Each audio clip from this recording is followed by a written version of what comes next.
بسم اللہ الرحمن الرحیم۔ شروع کرتا ہوں اللہ کے پاک نام سے جو بہت بڑا مہربان نہایت رحم والا ہے۔ دوستو، بہنوں، بھائیوں، بزرگوں، تاریخ اسلام کی قسط نمبر 81 میں خوش آمدید کہتے ہیں۔ ہم اس میں بیان کریں گے حضرت ابو ذر غفاری کا واقعہ۔ تو دوستو، سن 30 میں حضرت ابو ذر غفاری کا واقعہ پیش آیا کہ ملک شام میں حضرت امیر معاویہ کی ماتحتی میں تشریف رکھتے تھے۔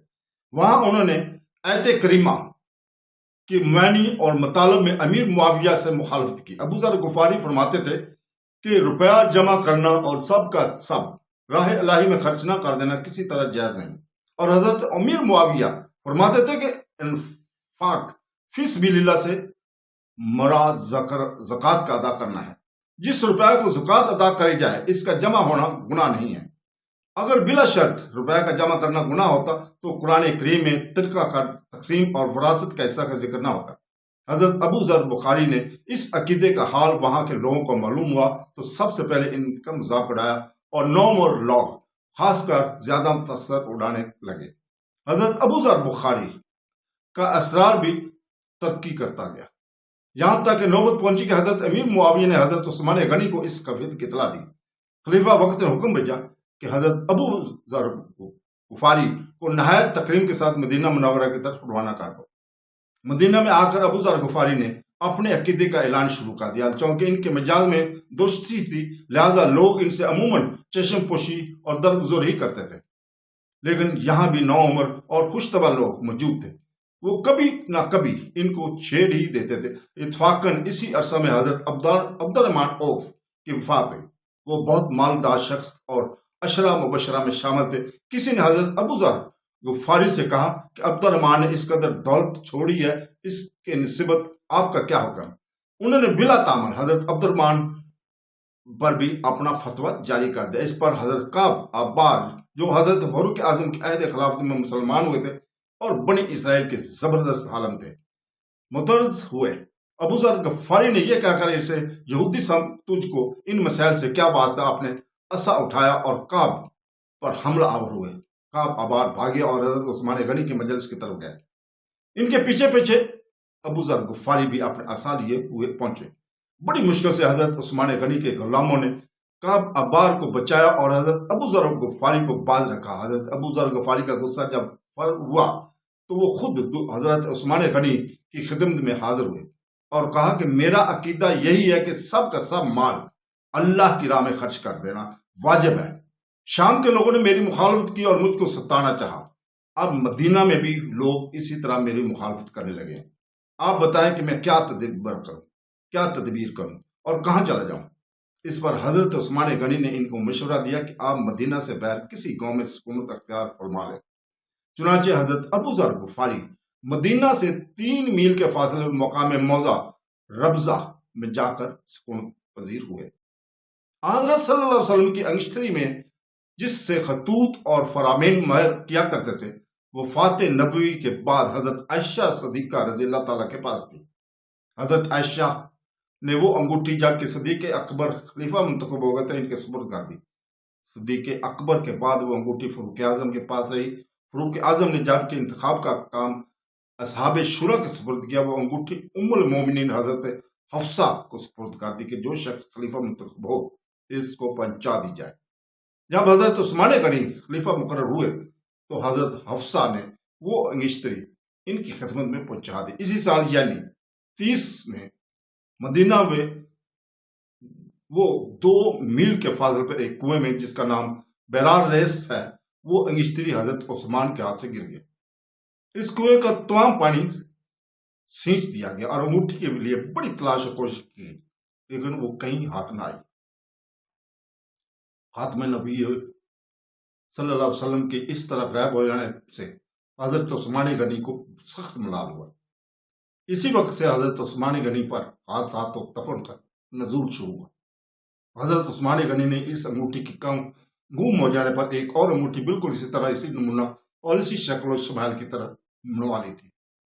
اسی سال جب مسجد نبوی میں نمازیوں کی کثرت ہوئی اور جمعہ کے دن ایسی کثرت ہونے لگی کہ اذان کی آواز سب نمازیوں تک پہنچی دشوار ہوئی، تو حضرت عثمان غنی نے حکم دیا کہ مؤذن بلند مقام پر چڑھ کر خطبہ کی اذان سے پہلے ایک اور اذان دیا کریں۔ اس طرح جمعہ کے دن 2 اذانیں ہونے لگیں۔ اسی سال حضرت عثمان غنی نے صحابہ کرام کو مشورہ دیا کہ وہ اپنی عراق اور شام کی جائیدادیں فروخت کر کے مکہ، طائف وغیرہ میں جائیدادیں خرید لیں۔ چنانچہ اکثر صحابہ نے اس پر عمل کیا۔ سعد بن عاص نے کوفہ کی گورنری پر مامور ہو کر اور کوفہ پہنچ کر ایک لشکر مرتب کیا۔ اس لشکر میں حسن بن علی، عبداللہ بن عمر، ابن عمرو، عبداللہ بن زبیر، حذفہ بن علمان وغیرہ بھی شامل تھے۔ اس لشکر نے سعد بن عاص نے تبرستان پر حملہ کر کے تبرستان اور جرجان کے علاقے اور مشہور شہروں کو فتح کر لیا اور یزید بن المحلب کو قومس کی طرف روانہ کیا۔ حضرت حذیفہ بن المیان جب بصرہ، کوفہ، رے، شام وغیرہ ہوتے ہوئے مدینہ منورہ میں واپس تشریف لائے تو انہوں نے کہا کہ یہ بات ہے کہ عراق والے قرآن مجید کو ایک اور قرات پر پڑھتے ہیں اور شام والے کسی اور دوسری قرات کو پسند کرتے ہیں۔ بصرہ والوں کی قرات کوفہ والوں سے اور کوفہ والوں کی قرات فارس والوں الگ الگ ہیں۔ مناسب یہ معلوم ہوتا ہے کہ سب کو ایک ہی قرات پر جمع کیا جائے۔ حضرت عثمان غنی نے صحابہ کرام کو جمع کر کے مجلس مشاورت کی۔ سب نے حذیفہ بن المیان کی رائے کو پسند فرمایا۔ اس کے بعد حضرت عثمان غنی نے حضرت حفصہ کے پاس سے قرآن مجید کا وہ نسخہ منگوایا جو خلافت صدیقی میں حضرت زید بن ثابت اور دوسرے صحابہ کے زیر اہتمام جمع تھا اور مرتب ہوا تھا، اور اول حضرت ابو بکر صدیق کے پاس، پھر ان کے بعد فاروق اعظم کے زیر تلاوت رہا، اور فاروق اعظم کی شہادت کے بعد حضرت حفصہ کے پاس آیا۔ اس قرآن مجید کی نقل اور کتابت پر عثمان غنی نے کئی معقول موضوع حضرات کو مامور کیا۔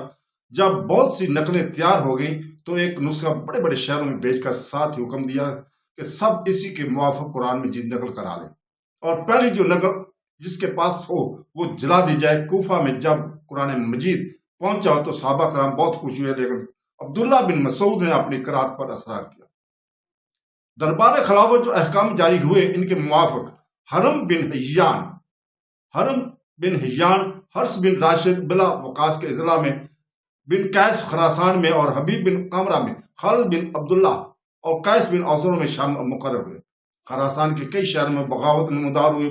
عبداللہ بن عامر نے فوج کشی کر کے تمام بغاوتوں کو ختم کیا، پھر نشا پور پر چڑھائی کر کے وہاں کے سرکشوں کو درست کیا۔ نشا پور سے فارغ ہو کر حضرت عبداللہ بن عامر نے ایک لشکر سرکس کی طرف روانہ کیا اور ایک جمید لے کر خود ہرات کی جنگ گئے۔ ہرات کو فتح کر کے بلخ و تبرستان کی بغاوتوں کو ختم کیا۔ اس کے بعد کرمان اور فارس کے صوبوں میں جا کر وہاں کے تمام سرکشوں کو محفوظ کیا۔ اس طرح تمام ایران اور عراق میں عبداللہ بن عامر کی تھاک بیٹھ گئی اور لوگ ان کے نام سے خوف کھانے لگے۔ ایرانی سلطنت تو فاروق اعظم ہی کے عہد خلافت میں برباد ہو چکی تھی۔ سلطنت کے بعد سرحدی صوبے یا بعض شہر جو باقی تھے وہ خلافت عثمانی میں مسخر ہو گئے تھے، لیکن یزد و جرشاد فارس کی حالت یہ تھی کہ کبھی رے میں اور کبھی بلغ میں، کبھی مرو میں، کبھی اصفہان میں، کبھی کہیں اور کبھی کہیں عبور کر کے ترکستان کو چلا گیا، کبھی چین میں، کبھی فارس کے اضلاع میں آ گیا۔ غرض اس کے ساتھ کئی ہزار ایرانی کی جمعیت تھی اور وہ اپنی خاندانی عظمت اور ساسانی اقتدار بزرگی کی بدولت لوگوں کو اپنی طرف متوجہ کر لینے میں کامیاب ہو جاتا، اور لوگ بھی اس توقع میں کہ شاید ان کا ستارہ اقبال پھر طلوع ہو ان کے ساتھ ہو جاتے تھے۔ یہی سب سے بڑی وجہ تھی کہ ایران کے اکثر صوبے، ضلعوں اور شہروں میں کئی مرتبہ بغاوت ہوئی اور مسلمان سرداروں نے اس کو بار بار جیتا۔ اسی مرتبہ یعنی سن 31 میں چین اور سرکستان کی طرف سے ایک جمید کے طور پر نوا بلغ میں آیا۔ یہاں اس نے 5 شہروں پر چند روز قبضہ حاصل کیا، لیکن اس کے اقبال کو نحوست نے ان کو ناکام فرار ہونے اور مسلمانوں کو قید ہونے کے بھاگ کر ایک پنچلی والے کے پڑاؤ میں جانے پر مجبور کیا۔ پنچکی والے نے ان کی قیمتی لباس کی تلاش میں جب وہ سو رہا تھا قتل کر دیا اور لباس و زیور اور ہتھیار وغیرہ اتار کر اس کی لاش کو پانی میں ڈال دی۔ یہ واقعہ نوح مرو میں مقام مرغاب کے متصل 23 اگست سن 651 کو وقوع پذیر ہوا تھا۔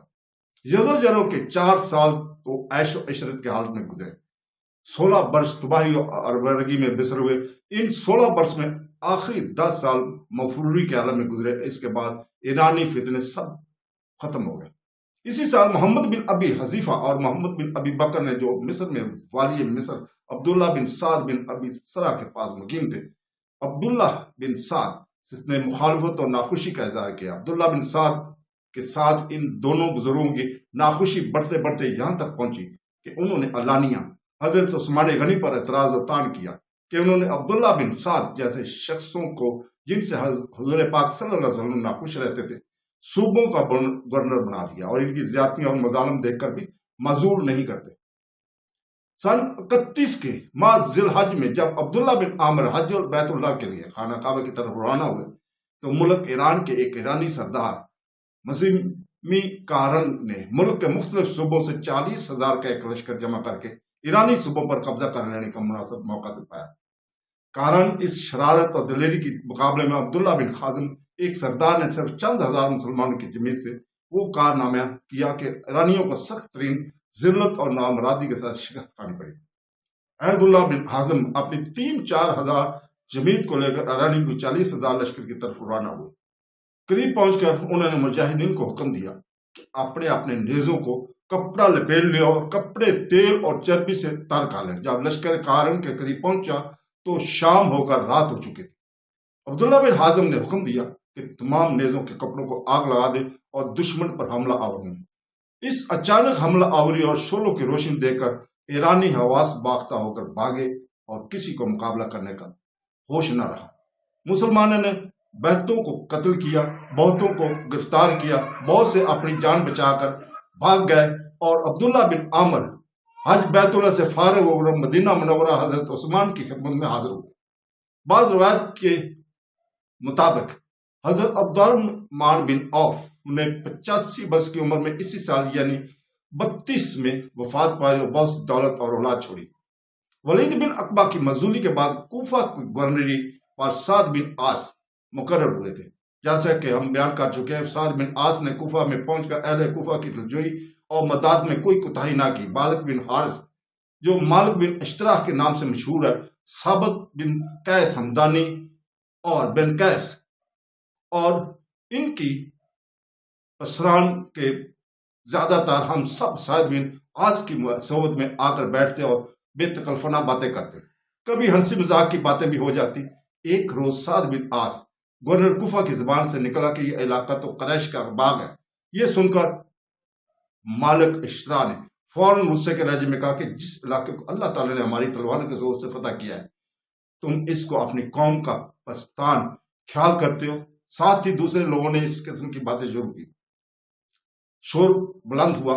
عبدالرحمن اصلی لوگوں کو شور و غل بچانے سے منع کیا۔ اس پر سب نے مل کر عبدالرحمن کو مارا، اس قدر ذوب کیا بیچارہ بے ہوش ہو گیا۔